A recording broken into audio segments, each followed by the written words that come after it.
Guys, তোমরা সকলে কেমন আছো? আজকে আমি আরো জিআই নিয়ে এসেছি। দেখো এই জিআই গুলো কিভাবে সলভ করা হয়েছে। তিনটা জিআই নিয়ে এসেছি। দেখো এই টাইপের জিআই করতে গেলে ইংরেজি বর্ণমালার 26টা লেটারের মানগুলো জানতে হবে। মানগুলো আমি আগে তোমাদেরকে বলে দিয়েছিলাম। এটা দেখো কিভাবে সলভ করেছি, এটা আমি দেখিয়ে দিচ্ছি। P3C R5F T8I V12L। তারপরে এখানটায় কি হবে, কোন অপশনটা বসবে? চারটা অপশন আছে।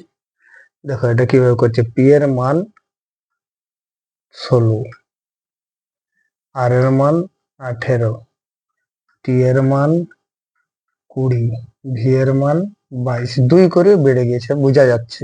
তো আমি দেখিয়ে দিচ্ছি। দেখো +2 +2 +2, তাহলে এটাও নিশ্চয়ই +2 হবে। +2 হলে এটা 24, 24 মান কত? ইংরেজি লেটারে 24 মান হচ্ছে এক্স। তারপর দ্বিতীয় শ্রেণীটা কিভাবে গেছে দেখো।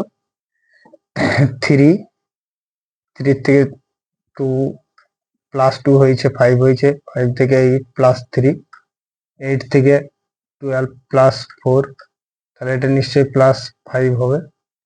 তাহলে 12 5 17। তারপরে শ্রেণীটাতে কি বলেছে দেখো। সি এর মান 3, এফ এর মান 6, আই এর মান 9, এল এর মান 12।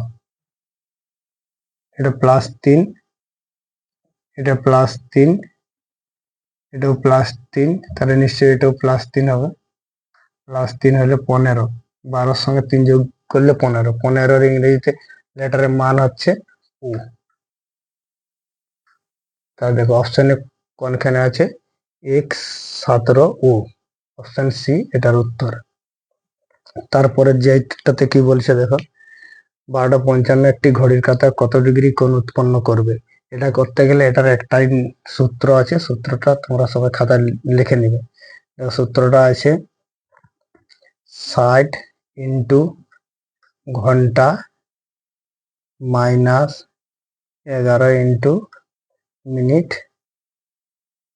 বাই 2। এই ফর্মুলাটা প্রয়োগ করলে এটার উত্তর বেরিয়ে যাবে। ফর্মুলাটা প্রয়োগ করে দেখিয়ে দিচ্ছি। 60 ইন্টু ঘন্টা বলতে 12 এখানে প্রশ্নে, মাইনাস 55 ইন্টু মিনিট বলতে 11। এই ক্যালকুলেশনটা করলে উত্তর বেরিয়ে আসে। বাই 2 সমান 6×72, 720, মাইনাস 5×55, 55×5 60, 605 বাই 2 সমান 115 বাই 2 সমান 57.5 ডিগ্রি। 57.5 ডিগ্রি কোণ উৎপন্ন করবে। অপশন ডি এটার উত্তর। তারপরে এটা কি বলছে, গতকালের আগের দিন যদি বৃহস্পতিবার হয় তাহলে সোমবার কি বার হবে? এই টাইপের প্রশ্ন করতে গেলে আগে প্রশ্নটা খুব ভালোভাবে পড়ে নিতে হবে, বুঝতে হবে, তাহলে খুব সহজে এটা উত্তর করা যাবে। আজ যদি গতকালের আগের দিন, গতকালের আগের দিন মানে গতকালের আগের দিন, তাহলে আজ নিশ্চয়ই আজ শনিবার। আজ শনিবার যদি আমি ধরি, গতকাল গেছে শুক্রবার, তার আগের দিন বৃহস্পতিবার, তাহলে আমার মিলে যাচ্ছে। আজ যদি শনিবার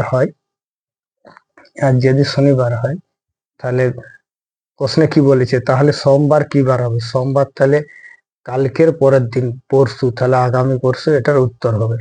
কত সহজে গেলার উত্তর বেরিয়ে গেল। আর এই টাইপের প্রশ্নগুলো সলভ করতে গেলে সর্বপ্রথম আগে ইংরেজি 26টা লেটারের মান জানতে হবে।